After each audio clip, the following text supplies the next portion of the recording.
So this is round 2 of testing the D200, Nikon D200, and actually now I'm testing the 50mm 1.4, which is a bit old. It's a bit of an older version, but I like it better because it has an aperture ring. And I actually bought it for the D200 because I was doing concert photography, and actually mostly in a jazz club, which is even less well lit than a concert. It's very dim. The lighting, the light technicians like to have it very dim. So I needed something that opened a lot, and yeah, the 50mm 1.4 on a crop sensor was a good option to work very close to the stage. I'll focus on simple things like maybe texture, the patterns. We'll see. Just first gonna walk to the river.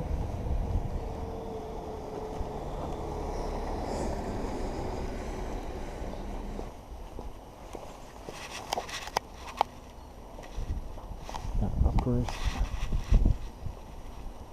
a 50 on a crop sensor.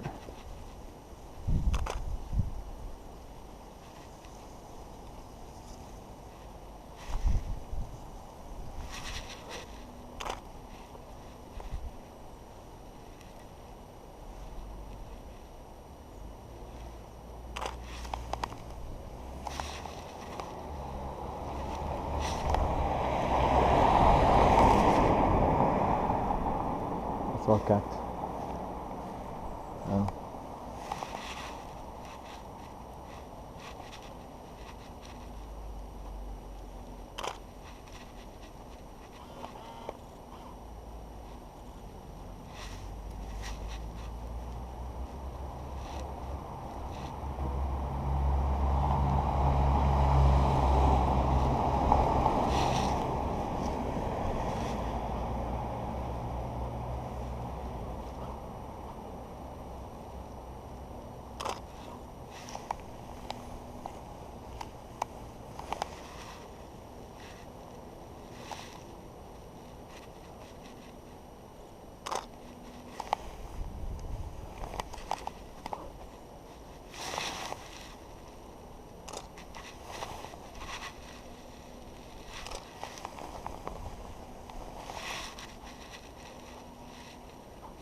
Rough start.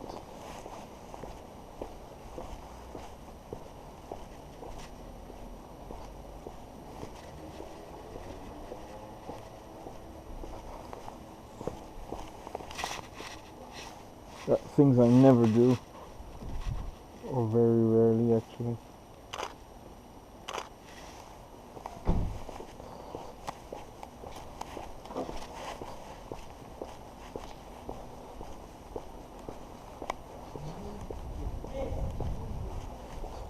Let's see.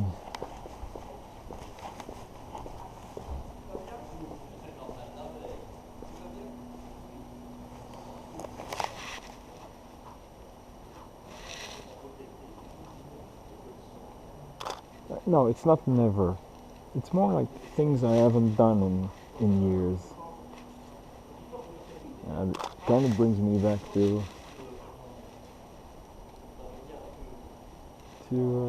photography school, to be honest, like trying to do anything, everything.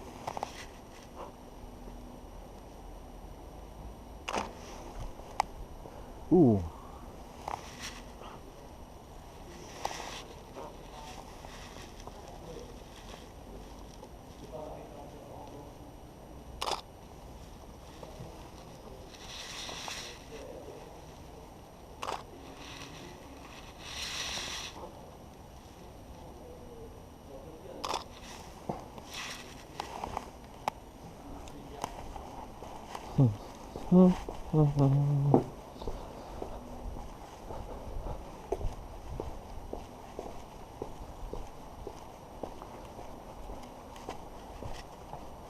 That's, I don't know. No. Not very interesting.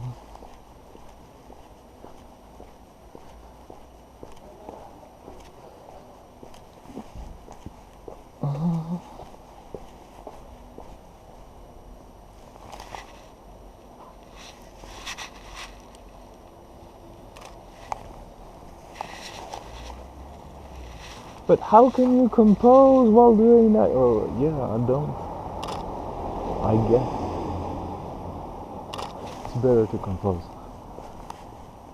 Oh, this is nice.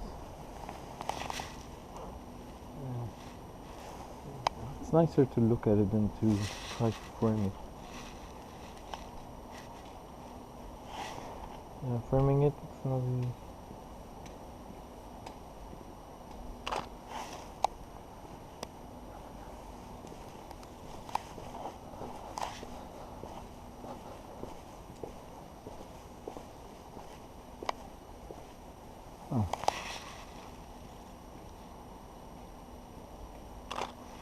Oh, with the idea of texture, I'm really finding all sorts of things.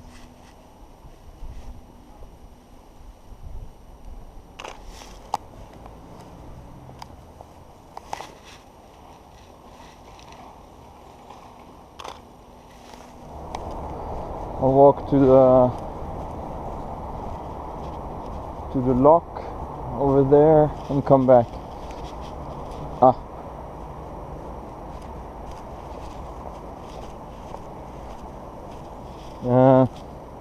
Human feces, of course.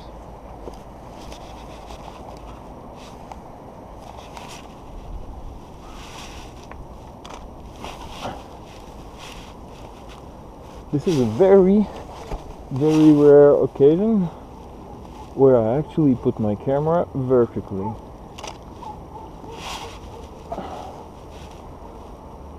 Because with a 50mm on a crop sensor felt a bit.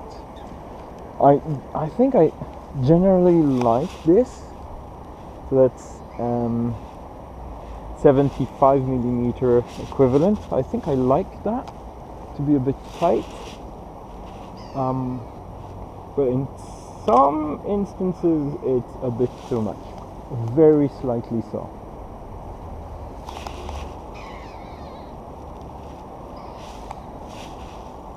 I think I enjoy, yeah,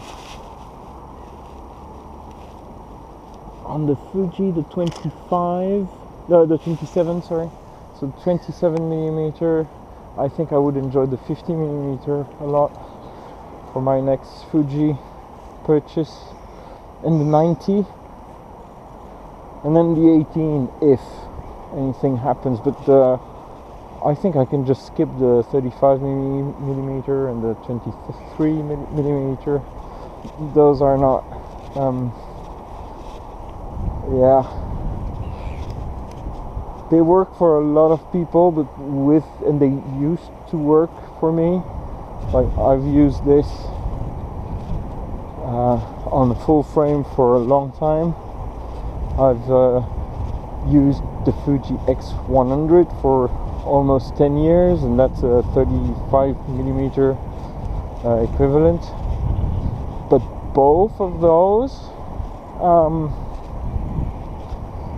always I felt either too wide or not tight enough, always sitting in a place that's not the most comfortable focal length for me.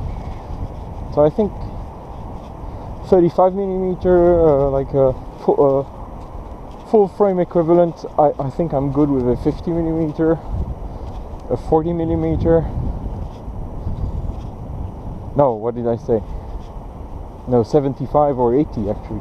So 75 or 80mm in full frame equivalent, and 40mm full frame equivalent, and something around 120 or 130 or 35 in full frame equivalent. So it's basically each time doubling the focal length and starting at 40, and yeah, probably I would like the 24 equivalent. I don't know. I like zooms too, to be honest. They're easy.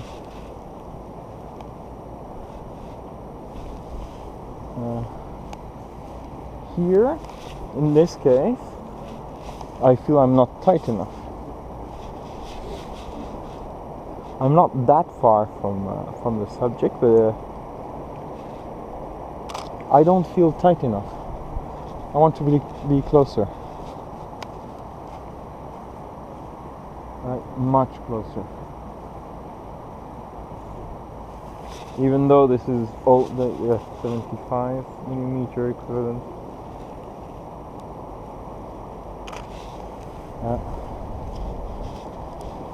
Now let's go back to texture.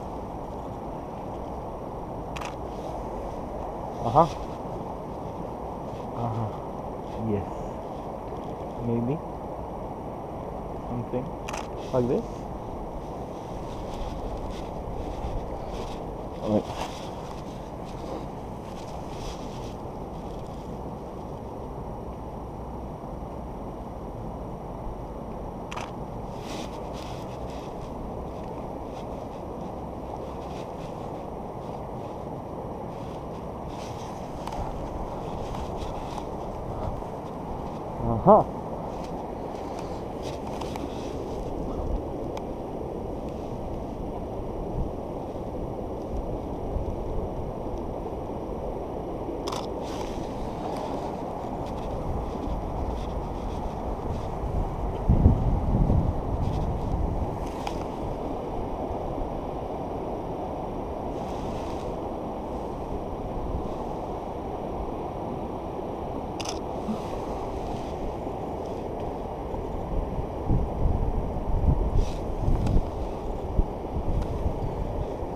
These things don't have a live view. They're pretty, yeah.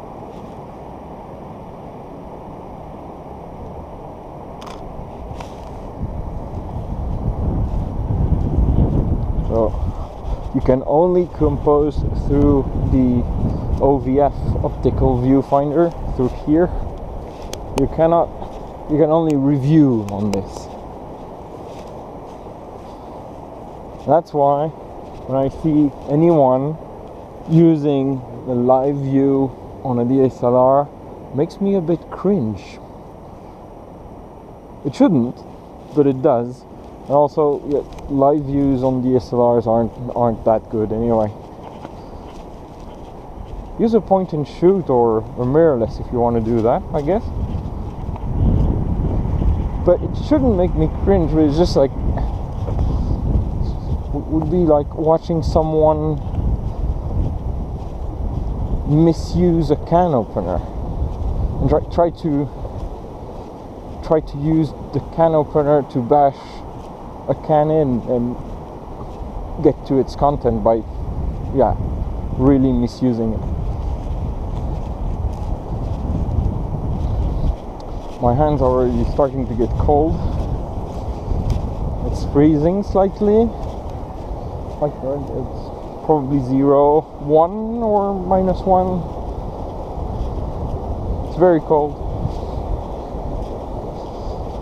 but there isn't much wind, so it's, for the body it's tolerable, but for the hands it's a bit hard. Yeah. Another occasion to put the camera in vertical orientation. We have a really nice composition.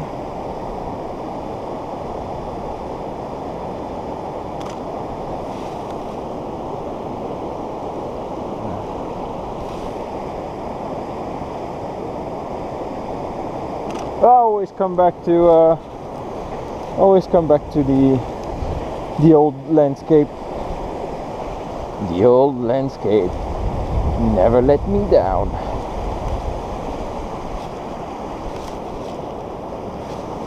That's really a strange thing.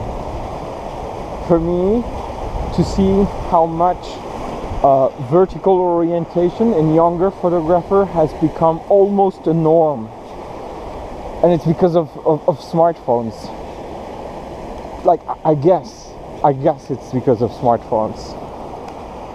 And to me, that shows somewhat of an illiteracy about the tools you're using. You don't understand how you're supposed to view the world, and why is horizontal the norm? Why does it make sense that it's mostly horizontal that we use? And that's a bit worrying to me, to see that a tool, like a very recent tool, can profoundly change everything without prompting any type of question from the users.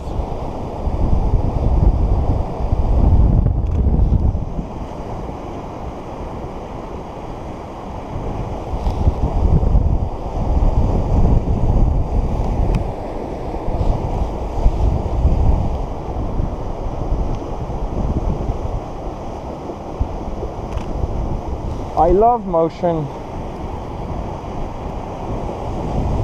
like this. Oh, the focus has a hard time, really hard time on the water.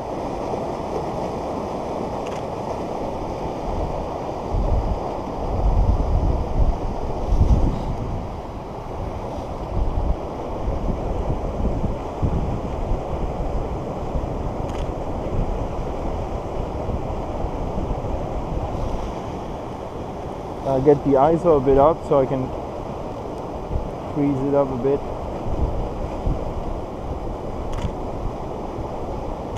Okay, people are looking at me. First because I'm talking to myself, and second because I'm talking to myself in English.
Once you get in the zone, what I just did there is like one up, one down, so I can choose. I'll try out different composition. So what I was saying is, once you get into the zone of just taking pictures of whatever, just like you don't really think in it, it's like having something that's a bit rusty and then start working again. Not saying that any of this is interesting. Nothing of this is interesting. Because for me... Whoa, a log.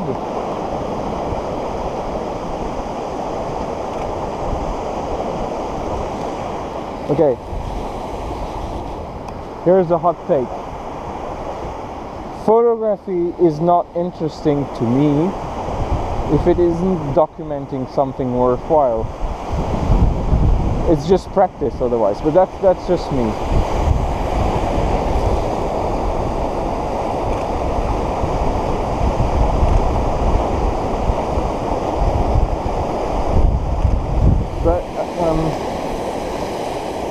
what is documenting something worthwhile? It could be something worthwhile about yourself as an exploration tool, of course. But of course, when I said that, I had more of the documentary photography in mind. So like 99.99 of my percent of my photography is not interesting. Yeah, I'm just doing it for my own pleasure. And that's a bit of an observation tool, self-observation tool, I guess.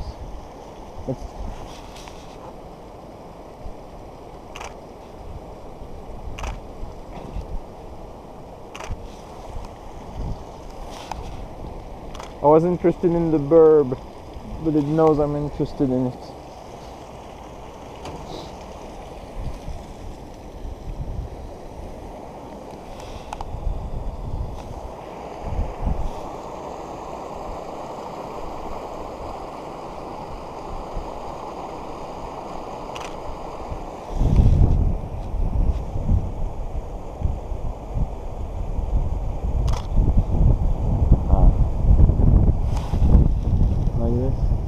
Ha! Something happening. Like most of my pictures of Japan, for instance, most of it is just travel photography, but I suppose some of them can have a documentation value, documentational value, and the fact that some of them are really aesthetic can also help with that, I guess.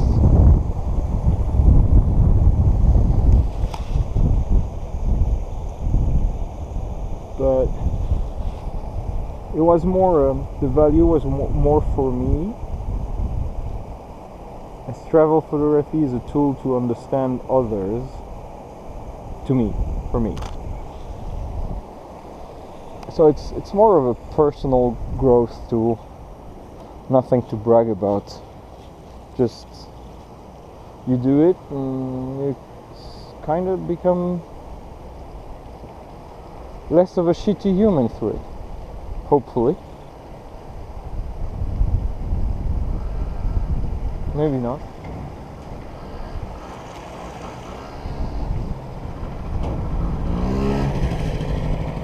Well, normally I would have taken pictures of this, but I didn't want to face the person because both of us were unmasked.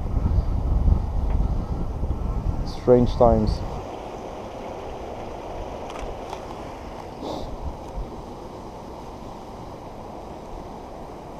So yeah, these pictures are, I think the fact that it comes from a camera that I owned around the time I finished photography school, so the look that the camera gives the pictures plus the type of subject, which is like studying forms and framing to a very basic level without having to care about living things, people. I mean, not trying to put people into the frame. I see people and I see interesting things happening with people, but that's not what I want to do. I just ignore it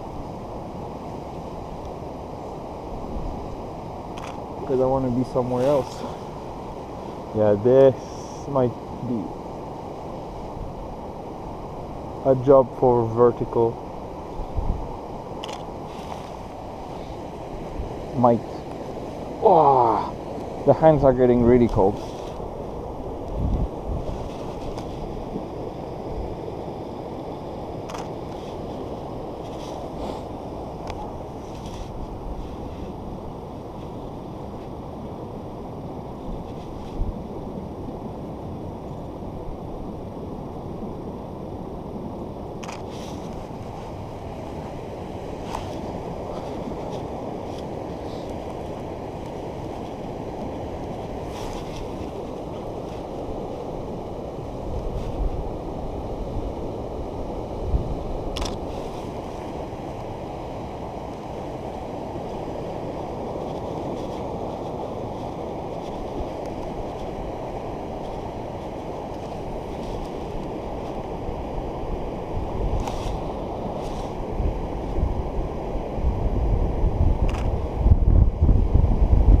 find that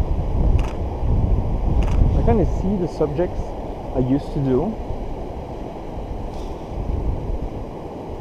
I also kind of see that making a decision on how to frame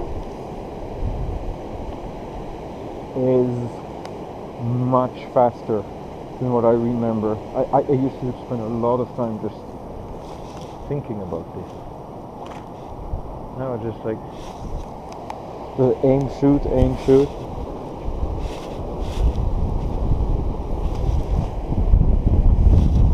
Yeah, I would be very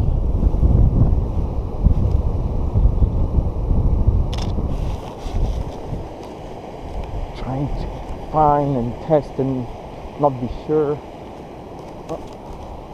Here is just like seeing patterns, seeing colors, seeing variations, and just I want that, I'm taking it, I'm taking that, and I'm taking that.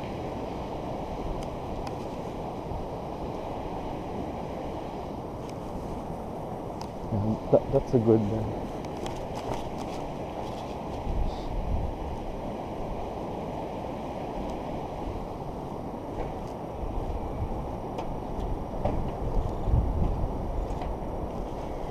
reverse.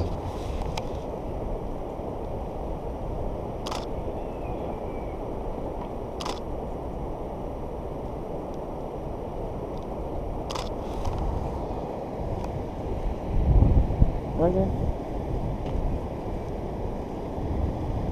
Time to get home.